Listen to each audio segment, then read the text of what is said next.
हमारे देश में वैसे तो काफ़ी नदियाँ बहती हैं। ऐसी नदियों में से एक है सरस्वती नदी, जो शायद अब कहीं विलुप्त हो गई है, गायब हो गई है, या फिर शायद किसी और नदी की गोद में सिमट गई है। आइए जानते हैं सरस्वती नदी से जुड़े कुछ रोचक तथ्यों के बारे में, और क्या सच में इस नदी ने हमसे विदा ले ली है। सरस्वती नदी को पुराणों में एक विशेष स्थान प्राप्त है। इस नदी को देवी की तरह पूजा जाता है।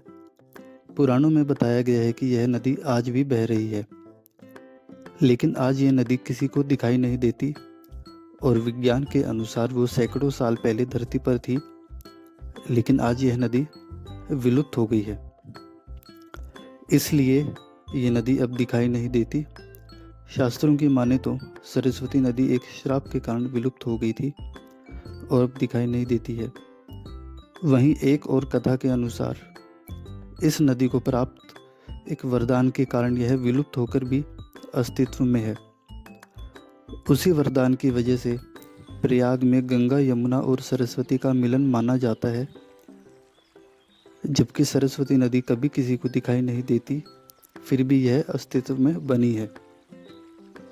तो जानते हैं सरस्वती नदी की शुरुआत कहाँ से और कब हुई। महाभारत में मिले एक वर्णन के अनुसार सरस्वती नदी हरियाणा में यमुनानगर से थोड़ा ऊपर और शिवालिक पहाड़ियों से थोड़ा नीचे आदि बद्री नामक स्थान से निकलती थी। आज भी लोग इस स्थान को तीर्थ स्थल के रूप में मानते हैं और वहां जाते हैं।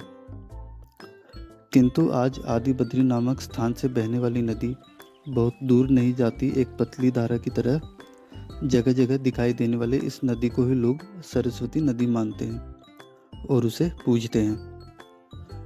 और प्राचीन काल में सरस्वती नदी हरियाणा में यमुनानगर जिले की काठगढ़ ग्राम पंचायत में आदि बद्री स्थान पर पहाड़ों से मैदान में प्रवेश करती थी।